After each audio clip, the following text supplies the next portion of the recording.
Ang kwento ng dalagang nanggaling sa itlog. Noon ay may isang babae na isang manghahabi na naninirahan mag-isa sa isang baryo.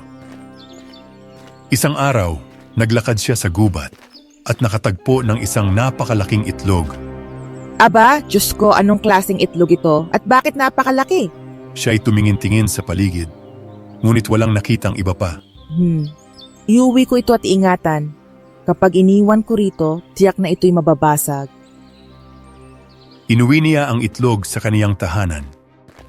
Ilalagay kita rito? Mas ligtas ito kaysa iwan ka sa gubat. Makalipas ang maraming araw, muli niyang tiningnan ang itlog. Nagsimula itong mabiyak at sa loob ay may isang sanggol na babae. Aba, may sanggol sa itlog na ito. Tunay na kamangha-mangha. Palalakihin ko ang batang ito na parang sarili kong anak na babae. Lumipas ang maraming taon at ang kaniyang anak na babae ay lumaki. Siya ay pinangalan ng Verina. Hindi kailanman itinago ng kaniyang ina ang katotohanang siya ay ipinanganak mula sa itlog. Ina, nakabalik na po ako mula sa pagbebenta ng tela. Mabuti, mahal kong anak, pumasok ka at magpahinga. Opo, Ina. Sa parehong baryo, may isang lalaki na nagngangalang Eric. Madalas siyang bumili ng tela mula sa ina ni Verina upang muling ipagbili. Verina. Bakit mo po ako ginulat ng ganon? Halos muntik mo na akong matakot ng husto. Huwag kang matakot. Nagbibiro lamang ako. Saan ka patungo, Verina? Ako po ay uuwi na.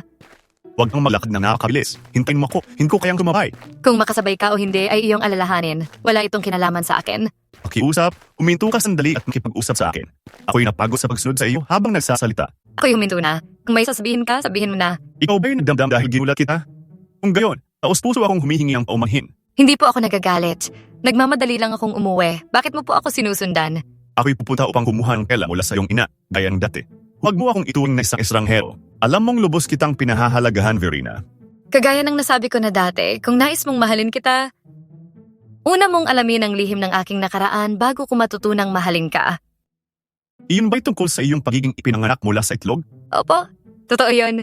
Ngunit matagal na iyong nangyari. Hindi ko alam kung saan ako magsisimula sa paghahanap. Kung ganoon, hindi ko pa maipapangakong mahalin ka. Kung gayon, susubukan kong tuklasin ang iyong nakaraan, Verina. Dumating sila sa bahay ni Verina. Ina, nakabalik na po ako? Ay kasi Eric ay naparito rin? Dumating po ako upang bumili ng tela mula sa inyo, tiya, at nakatagpo ko si Verina sa daan. Kaya't sinamahan ko siya rito. Maghintay ka rito. Kukunin ko ang tela para sa iyo.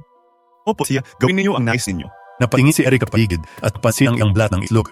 Iyon ang mabalat na itinabi ng ina ni Verina sa loob ng maraming taon. Napansin din niya ang isang piraso ng tela. Itang marka sa telang ito ay tila pamilyar sa akin. Kaninong tela ito? Ito po ay tela ng aking ina. Itinabi niya ito mula nang matagpuan niya ang itlog. Ang marka sa telang ito ay tila pamilyar sa akin. Ano po ang kahawig nito? Hindi ako tiyak. Kapag nalaman ko ng malinaw, babalik ako at sasabihin sa'yo, Verina, sapagkat pakiramdam ko ay may nahulaan ako tungkol sa iyong kasaysayan. Totoo ba? Ngunit pakiramdam ko hindi pa rin kilalubos na mapagkakatiwalaan. Sapagkat matagal na akong umaasa sa iyo, subalit wala ka pa ring nalalaman. Ngunit sa pagkakataong ito, hindi kita bibiguin, Verina. Hintayin mo lamang at makikita mo. Naway maging totoo ang iyong sinasabi. Naglakbay si Eric patungo sa lugar na kaniyang pinaghihinalaan. Dito na nga iyon. Ang marka sa tela ay eksaktong katulad ng nasa bakod ng bahay na ito. Ang bahay na ito ay pagmamay-ari ng isang mangangalakal. Sino kaya talaga siya?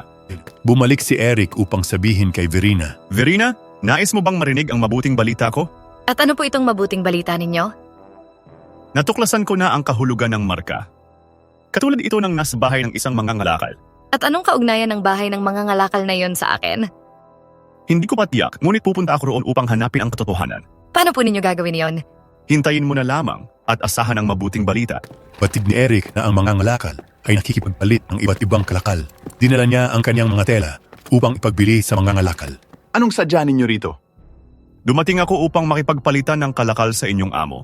Kung gayon, mangyaring maghintay sandali habang ipinaalam ko sa aking amo. Opo, ayon sa inyong nais, malapit ko nang malaman ang katotohanan. Ginoo, may isang binatang nais makipagpalitan ng kalakal sa inyo. Ngayon lang ba siya dumating upang makipagpalitan? Opo, Gino. Sundin mo ang aking plano at makukuha natin ang kaniyang kalakal nang hindi nagbubuhat ng daliri. Ha ha ha ha ha ha. Iwan ninyo ang inyong kariton sa harap ng bodega at sumama kayo sa akin. Opo, nauunawaan ko. Magandang araw po, Gino. Nais mo bang makipagpalitan ng kalakal sa amin? Opo, tunay nga. Marami akong tela upang ipagpalit sa inyo. Sige, bibilhin naming lahat mula sa iyo. Ngunit may masamang balak ang alila at ang mga ngalakal laban kay Eric. Tapos ka na ngayon. Ginulat ng alila ang kabayo ni Eric dahilan upang ito'y tumakbo at matumba ang isang lampara at nasunog ang mga kalakal sa bodega. Walang anumang mahalaga rito sa bodega. Aba, ang kabayo ko... Ano ang nangyari? Ginoo, nasunog ang ating bodega. Ano? Napakasama nito. Lahat sila ay tumakbo palabas. Aba, ang lahat ng kalakal sa ating bodega ay nawasak. Ginoo, nawala na ang lahat ng kalakal. Totoo, ngunit bakit nasunog ang ating bodega? Ang kanyang nagulat na kabayo ang nakatumba ng lampara dahilan ng pagkasunog ng bodega. Ano? Dahil sa aking kabayo? Opo, talaga. Ang sanhi ay ang iyong kabayo. Ang mga kalakal na aming pinaghirapan sa dugo at pawis ay nawala na, walang iniwan. Kaya dapat mong ibigay sa amin ang lahat ng iyong kalakal at ikaw rin ay maglilingkod sa amin bilang kabayaran. Huwag po, Ginoo, ang hayop ay walang alam dito. Ngunit pag-aari mo ang hayop, kaya't ikaw ang dapat managot sa bagay na ito. Pakiusap, Ginoo, maawa po kayo sa akin. Hindi. Ikaw ang nagdulot ng gulo, kaya't ikaw ang dapat managot. Walang nagawa si Eric sa kaniyang pagsusumamo. Hindi siya pinatawad ng mga ngalakal at pinilit siyang ibigay ang lahat ng kaniyang kalakal at maglingkod sa kaniya. Umabot sa kaalaman ng ina ni Verina ang balitang to. Napakasama nito, anak ko. May nais akong sabihin sa iyo. Ano po iyon, ina? Napakabahala po ninyo. Si Eric ay kinuhan ng lahat ng kaniyang kalakal at pinilit na maglingkod sa isang mga ngalakal dahil ang kaniyang kabayo ay nakapinsala sa ari-arian nito. Aba, paano po nangyari ang ganitong bagay sa kanya? Kailangan nating humanap ng paraan upang siya'y matlungan. Sandaling nag-isip si Verina. Susubukan ko munang makipag-usap sa kanya. Inihanda ni Verina ang kaniyang mga kalakal at isinakay sa kariton. Siya ay naglakbay patungo sa bahay ng mga ngalakal. Sa kaniyang paglalakbay, nakakita si Verina ng isang gansa na naipit sa bakod at hindi makaalpas. Pakiusap, tulungan ninyo ako. Aba, Gansa, bakit ka naririto? Tutulungan kita. Pinalaya ni Verina ang gansa. Salamat sa pagtulong sa akin mula sa bakod na ito. Kahit anong pilit ko, hindi ako makawala. Mabuti na lamang at dumating ka. At bakit ka po naipit rito? Ako'y hinahabol ng mga tao mula sa bahay ng mga ngalakal na iyon. Ako'y tumakas at naipit sa bakod na ito. Aba, tunay silang masasama. At saan mo dinadala ang iyong mga kalakal? Dinadala ko po sa bahay ng manggangalakal na yon. Huwag kang pupunta roon, malalagay ka sa panganib. Bakit po, Gansa? Sapagkat matagal ko nang sinusubaybayan ng mga ngalakal na iyon sa loob ng maraming taon. Sila ay mga mandaraya na nanlilinlang at nananakit sa lahat ng nakikipagpalitan ng kalakal sa kanila. Kamakailan lamang may isang lalaking pinilit nilang ibigay ang lahat ng kaniyang kalakal nang walang kapalit at ginawa pang alipin nila. Ngunit sa pagkakataong ito, dumating ako upang iligtas ang lalaking yon mula sa mga ngalakal. Kapag pumunta ka ng hindi handa, ikaw ay magiging biktima rin ng mga panlilinlang ng mga ngalakal sapagkat matagal ko na siyang minamasdan. Kung ganoon, ano po ang dapat kong gawin? Kapag ginamit ng mga ngalakal ang kaniyang panlilinlang laban sa atin, gagamitin din natin ang panlilinlang laban sa kanya. Kung susundin mo ang aking mga tagubilin, tiniyak kong matatalo natin siya. Totoo ba? Susundin ko kayo. Pumayag si Verina at kasama ang gansa, pumasok sila sa bahay ng mga ngalakal. Magalang na pagbati po, Ginoo. Ano ang sadya ninyo rito? Ako po ay naparito upang makipagpalitan ng kalakal sa inyong amo. Mangyaring maghintay rito habang ipinaalam ko sa aking amo. Opo, mangyari po. Gansa, handa ka na ba? Ako'y ganap ng handa. Ginoo, may isang dalaga na nais makipagpalitan ng kalakal sa atin. Hahaha. Dumating muli ang ating kapalaran. Gamitin ang parehong panlilinlang tulad ng dati. Opo, Gino. Habang lumabas ang alila, sinamantala ang pagkakataon, naklos ang gansa mga lapat ng ngalakal upang libarin at tumahin ang lamara. Dahil dito'y nasunog ang mga kalakal ni Verina. Ngunit si Verina ay naghanda na. Wala talagang halaga ang laman ng kanyang kariton. Ano? Paano nasunog ang kariton na ito? Aba, nasunog ang aking mga kalakal. At yun ay dahil sa mga kalapati ng inyong amo. Ang mga kalapati talaga ay nakakaabala. Ano ang nangyari? Ang inyong mga kalapati ang dahilan kung bakit tuluyang nasunog ang aking kariton.